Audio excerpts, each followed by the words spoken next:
Hi, I'm Laura Flanders, and this is the Laura Flanders Show. This week, a very special broadcast, a special that has to do with the message we take about our elections and social change. What have we heard for the last 2 years in this long, endless nightmare that's been our election process? We've heard that it's all about a couple of presidential candidates, and then at the end of the day, it becomes all about you and casting your vote.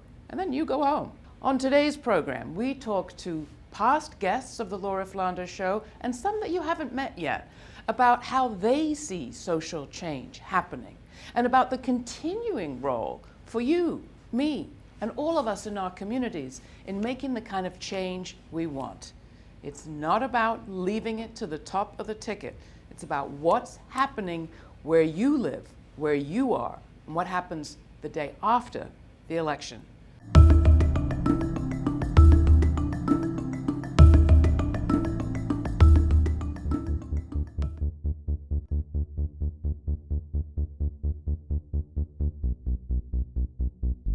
There's something really magical about it, about the power that a group of people have together that is greater than the sum of its parts. I believe that social change usually happens certainly from like the grassroots up. And even beyond that, a lot of times it's the people who find themselves most marginalized, most disrespected, who are most invested in transformations. Social change to me really starts when people get angry and pissed off enough to come together and rise up against the forces that are trying to push them down. We stand for water!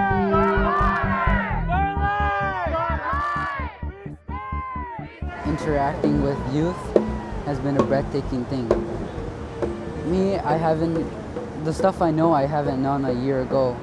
I'm now working with the youth program. It's called Boys and Girls Club of the Grand River area. It's an after-school program. I'm gonna do everything in my power to give back to my community and give back to the people.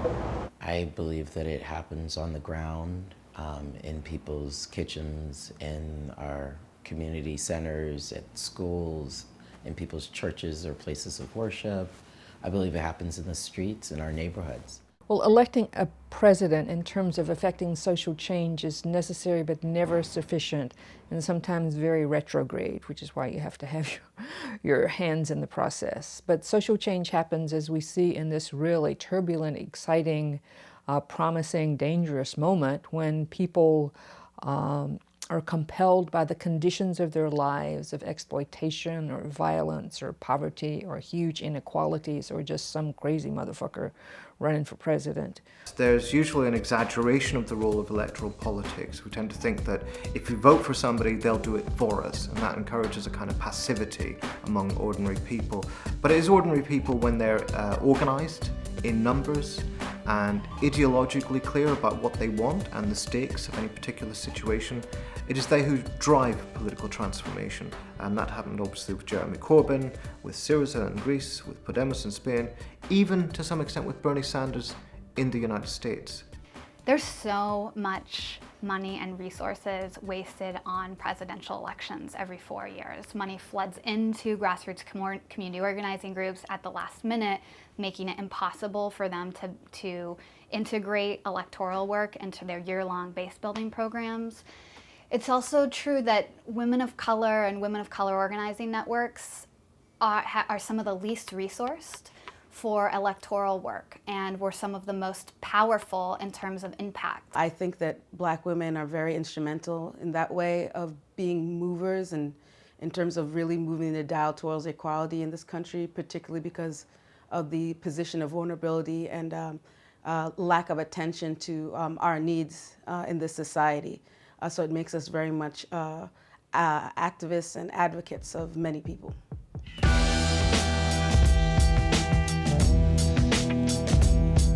In this last year and a half, there has been an unprecedented amount of fight back.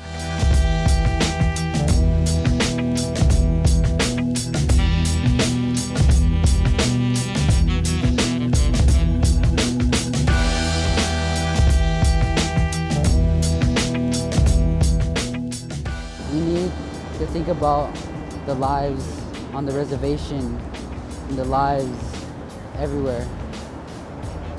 People are going hungry. people don't get children, and even adults don't get meals. We need to look more at that. We need to help other people look out for one another, love each other, respect each other. What's happening at Standing Rock with the pipelines and the Indigenous people making that stand there, I didn't realize till recently, but that was where 39 federal agents assassinated Sitting Bull when he was about to go out and join the ghost dance of Indigenous resistance. So there has been such a pan-Native response there. To draw a line against environmental degradation is another kind of massive movement lined in the sand that we can get in formation with. I'm always inspired by Picture the Homeless. I feel like so much more needs to be talked about and said about what it means to be by and for organizing formerly homeless folks, folks that are Black and brown. I am proud to be in civil disobediences with folks who are like, this housing plan that the mayor has put forward doesn't even account for the fact that 25% of the families in New York City live, make under $25,000 a year and not even in the plan. And Picture the Homeless says, okay, we're putting our bodies on the line. Personally, I've also been really moved by the feminist fight back. And I will stop Trump! And I will stop Trump! And I will stop Trump! And I will stop Trump! Back up, we want freedom, freedom. Tell the racist GOP, we don't need them, freedom. Back up, we want freedom, freedom. Tell the racist GOP, we don't need them, freedom. I think that the response of a multiracial feminist response in the streets, calling out Trump in his misogyny, calling out the party in the collusion of the party, but also calling out rape culture has been very inspiring to me. And for people who don't know, a worker cooperative is a business that is owned and controlled by its workers. And over the past 20 years, worker cooperatives have been used, especially by working low-income people, to create a pathway towards living wage, dignified work. We have a tendency to think in a slightly superstitious way that the next protest, the next big demonstration or strike, or the next big presidential campaign is going to be the thing that turns everything around.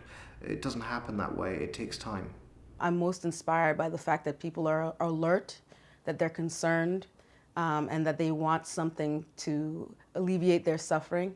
And perhaps if we can get them to be slightly more aware of each other's suffering, we can find a way to actually work our way through this.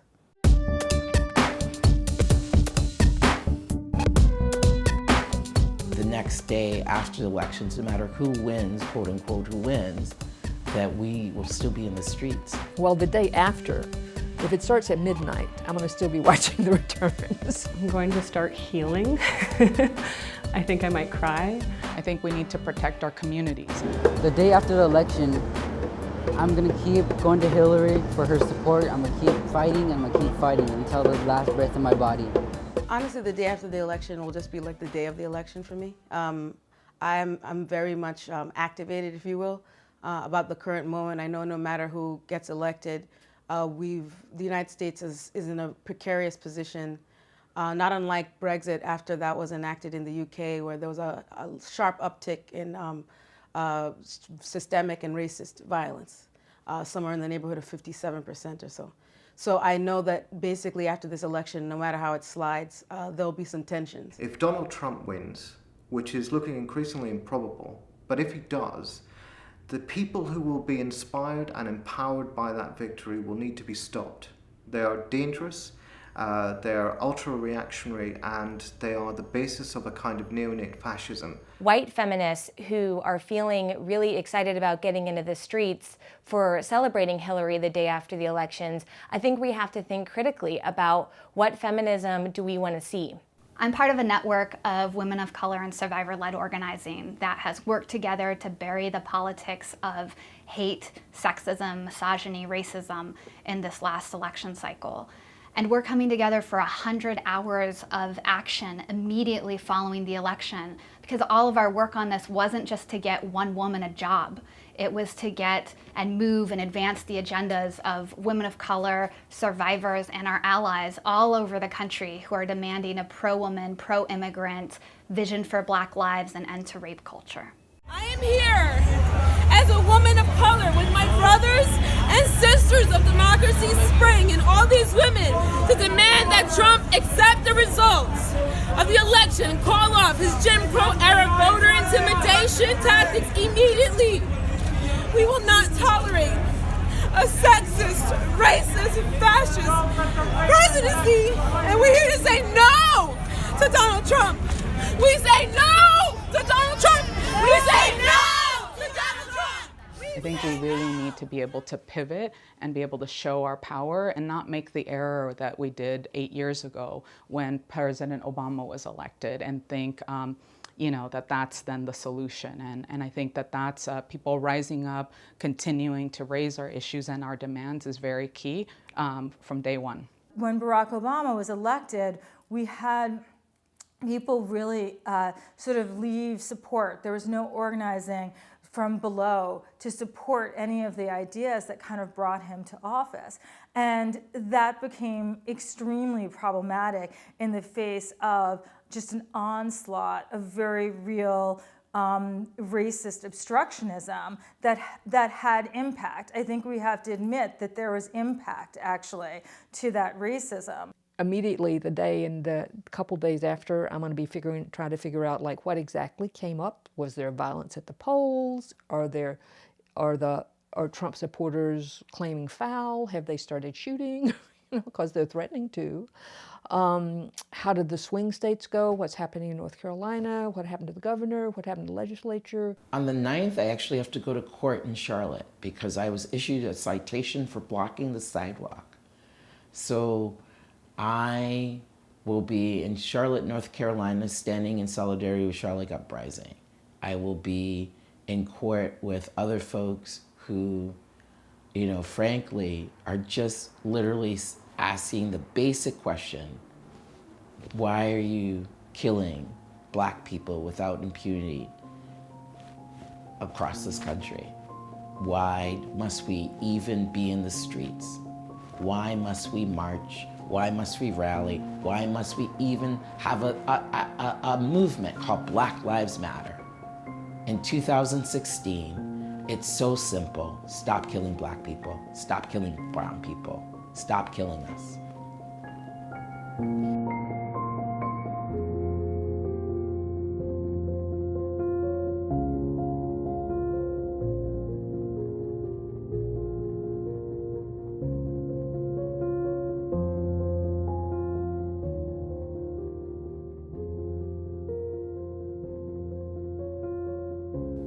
I think one of the easiest ways to get involved, at least I've found, because I think about this all the time. I've been outraged for years, and I'd always wonder, how come people aren't more upset?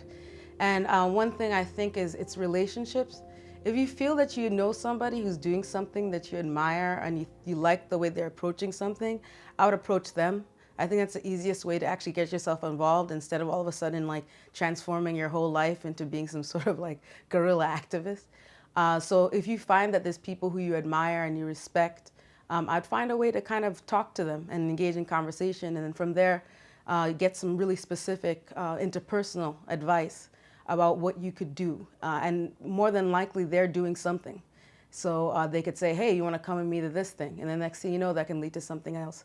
Because you'd rather do something organic that can last than maybe just kind of inserting yourself in something that you'll grow tired of because you feel no personal connection. I think what's exciting about organizing is that, if you see something in the world that you look at it and it makes you upset, and you look at it and you think that's not fair, you don't have to just say, well, that's the way it is, and there's nothing that can be done about it. That's not true. We know that's not true. It can be changed. You can change it. I'm a firm believer in building organization, whether that's a collective, whether that's joining an organization, whether that's creating a new formation. I think it's really powerful to come together with people that have a same vision or have a same politic that you have. And I think more than ever, we need to be able to aggregate our power and keep building our organizations. And there's a lot of ways to get involved from being able to do, there are many entry points in the movement, and it's just a real important moment that we got to keep building, and we got to keep organizing, and we got to keep fighting back. It's not just what, but how you get involved, and really practicing the principle of high impact with low ego, something that the Black Lives Matter movement really taught us. And the importance of having movements that are leaderful and creating spaces not for just a single leader to represent, but for powerful, leaderful networks that represent the racial, the gender, the age, the diversity, the beautiful diversity of our communities, all being visible leaders is so important. Those who are looking at trying to change the world should begin to think about what are the different ways in which we can wield power? Because we often think of power in a fairly narrow way. Power is something wielded by elites. At best, we can wield a tiny little bit of power through the ballot box. But historically, that's just not the case. So we have to think about what role do we play as ordinary people in reproducing the system, keeping things going, keeping it ticking over? And how can we productively withdraw our cooperation? Disrupt things, if you like. Start where you are. Start in your local community. You should be able to look at the news at night or some of the social media channels, or ask friends or people in various, if you have a synagogue or a church or whatever, to go from there. Go to national websites, but just start doing things. If there's a demonstration, go to that. If there's a, like if the environment is your kind of heart issue, if racial justice is, if you know, but go into that. Look for the largest kind of analysis, the most different people pushing for the most visionary and humane systems, you know, like be drawn into that. And then just start working, you know, like, and work your way in them and learn from them and contribute to them, and know that coming in fresh brings you different ideas and fresh ideas, and you can know as much as people who might be positioning themselves as the old hands, or I've been here forever, let me tell you this, dear, you know, because we really have to have these new configurations, and everybody is important, and so just come on out, come on out.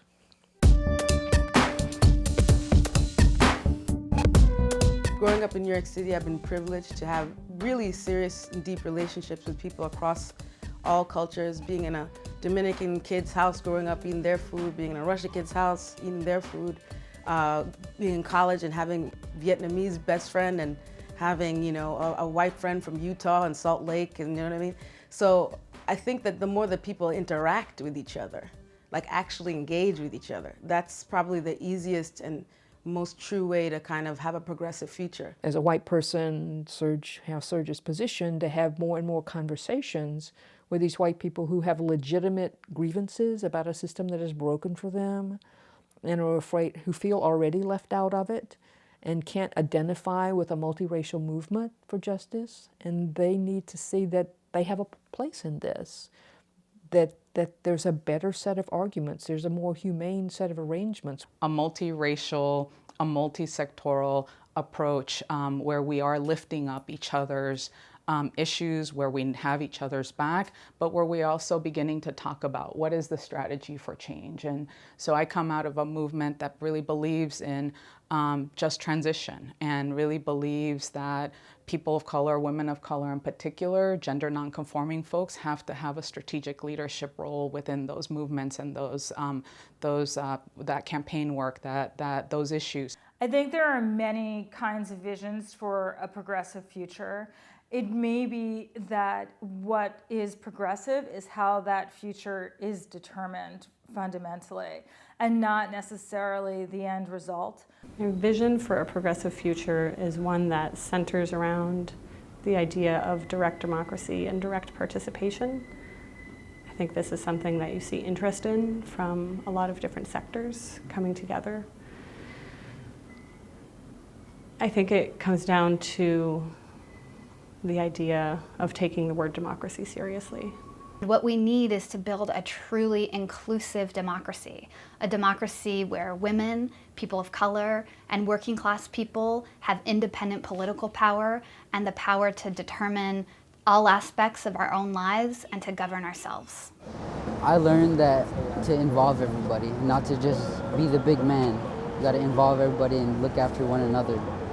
We're all in this together, and we will make it or not together, and we will figure out how to share things more. And that in all of that, we will be global citizens and local citizens and care about each other. My name is Nayshel, and I come here from St. Louis, Missouri. My name is Sammy Assad, I'm from Albuquerque, New Mexico. Mi nombre es Gloria Esteban, y vengo en el contingente que necesitan raíces para provocar el cambio. I'm here today to say that Black Lives Matter.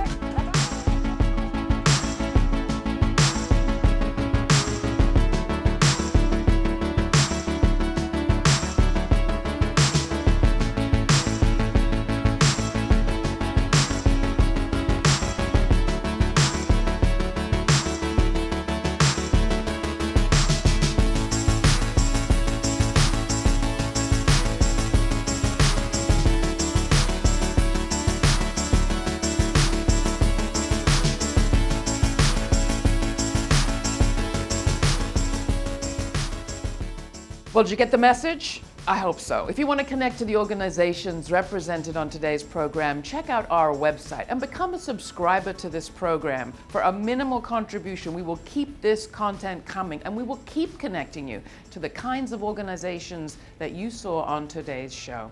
For the Laura Flanders Show, I'm Laura Flanders. And come to our website and visit lauraflanders.com. Thanks.